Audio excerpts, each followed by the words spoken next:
코로나 사태 속에서도 한국과 일본 간의 감정이골은 깊어만지고 있습니다.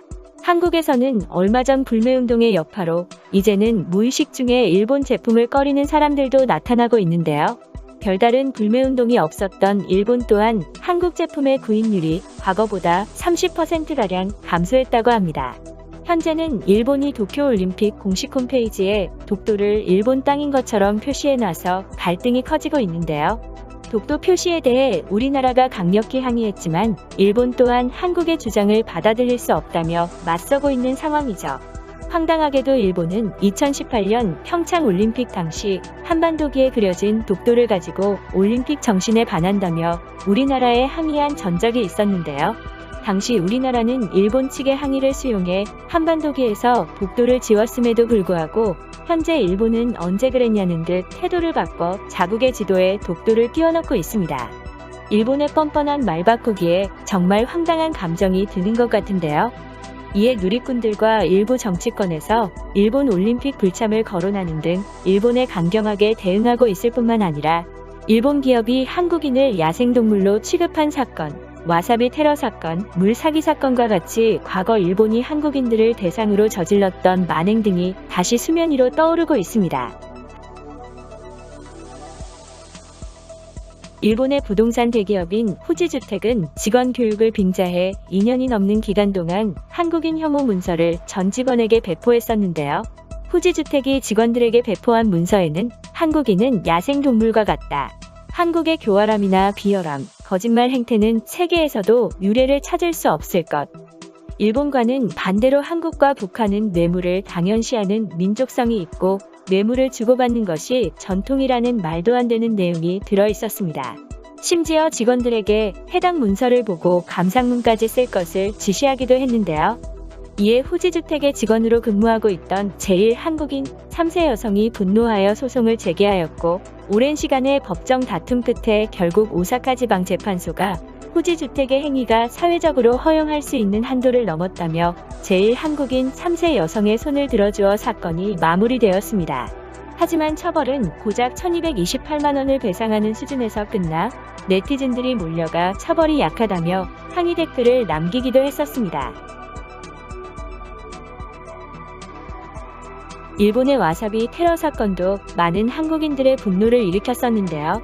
관광객들이 많이 찾는 일본의 유명한 초밥집에서 한국인들이 일본어를 잘 구사하지 못한다는 점을 악용해 초밥에 와사비를 테러 수준으로 과하게 넣은 것입니다. 조사 내용에 따르면 한국인 관광객에게만 와사비가 2배가량 많이 들어간 초밥을 제공한 것으로 알려졌는데요. 이에 해당 가게는 혐한 논란이 발생했고 같은 일본인들마저 일본이 좋아서 찾아오는 관광객들에게 테러를 했다며 비판을 하기 시작하자 그제서야 사과문을 게재하기도 했습니다. 하지만 사과 이후 한국인들에게는 초밥에 와사비를 넣지 않고 따로 제공하는 등 또 다른 차별 행위를 시작했고 해당 가게는 다시금 혐한 논란의 중심에 서게 되었습니다. 먹거리 관련 프로로 유명한 이영돈 PD도 일본의 초밥집에 직접 방문하여 해당 사건에 대해 물었는데요.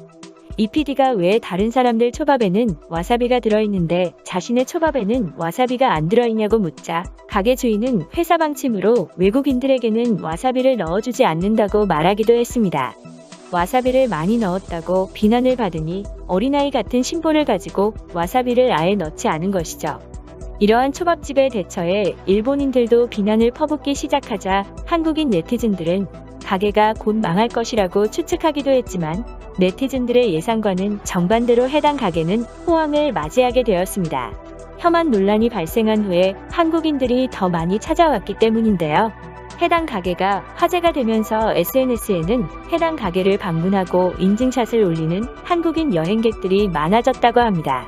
진짜로 와사비를 많이 넣어주는지 확인하러 왔다거나 나는 와사비가 적당해서 맛있었다라는 등 제각각 품평을 남기기도 했는데요. 일부 일본인들 사이에서도 불매의 대상이 된 혐한 가게에서 맞이한 최후가 폐업이 아닌 한국인들로 인한 성업이라니 정말 아이러니하네요. 이러한 여행객들의 모습에 국내 네티즌들은 혐한 행위를 해도 계속 찾아오는 한국인들이 얼마나 우습게 보일까. 친절한 가게도 많은데 SNS에 태그 하나 더 하려고 굳이 거기까지 찾아가야 하나 등의 비난을 쏟기도 했습니다. 특히 초밥에 와사비를 많이 넣고 제공해도 일본어를 할 줄 모르는 한국인들이 일본은 원래 그런가 보다 하고 아무 말도 못하고 그냥 먹는 모습을 보고 종업원들이 비웃은 사실이 알려져 네티즌들을 더욱 분노하게 하였는데요. 코로나가 발생한 후로는 관광객들이 많이 줄어들어 이러한 게시물을 찾아보기가 힘들지만 해당 가게는 이미 유명 관광지로 자리 잡은 만큼 코로나가 완화되면 다시금 많은 관광객들이 찾을 것이라 예상되고 있습니다. 얼마 전에는 한국인에게만 물값을 받은 일본의 초밥 가게도 화제가 되었습니다. 코로나 사태로 인해 관광객이 많이 줄어든 상황임에도 이러한 차별 논란이 발생한 것이 황당한데요. 오사카에서 57년 동안 영업을 이어온 유명 초밥 가게가 일본인과 다른 외국인들에게는 물을 무료로 제공하면서도 한국인에게는 물을 2,000원가량에 판매하였던 것입니다. 실제 가게의 무인 기기에서는 일본어나 영어를 선택했을 경우 물의 가격이 무료라고 기재되어 있었지만 한국어를 선택해서 메뉴를 고를 경우 물의 가격이 2,000원으로 표시되어 있었는데요. 한국인 차별이라는 비난이 쏟아지자 해당 가게에서는 메뉴판에 오류라는 답변만 내놨습니다. 일본을 찾는 관광객 중 한국인이 차지하는 비율이 상당한데 이렇게 한국인을 차별한다는 것은 이해하기가 힘든데요. 일본에 거주하고 있다는 한국인은 해당 가게에서 한국어로 된 메뉴판에만 물이 2,000원이라고 적혀 있는 것을 보고 직원을 불러 왜 한국인만 물값을 내느냐고 물어보니 직원이 곧바로 사과했고 현재는 물값이 무료라고 수정되었다고 하는데요. 하지만 일본어를 모르고 한국어 메뉴판만 이용했던 사람은 이미 많이 당했을 것이라고 강조했습니다.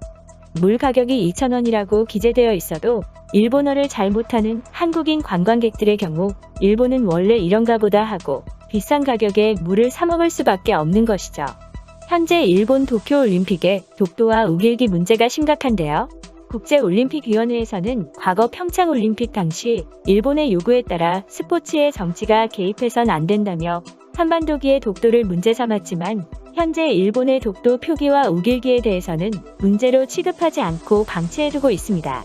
도쿄올림픽에 불참하여 보이콧하는 한이 있더라도 정치권에서 일본의 만행을 용납하지 않았으면 하는 바람입니다. 그러면 오늘 이야기는 여기까지 하도록 하겠습니다. 제 이야기가 마음에 드셨다면 구독과 좋아요 부탁드립니다. 시청해주셔서 감사합니다.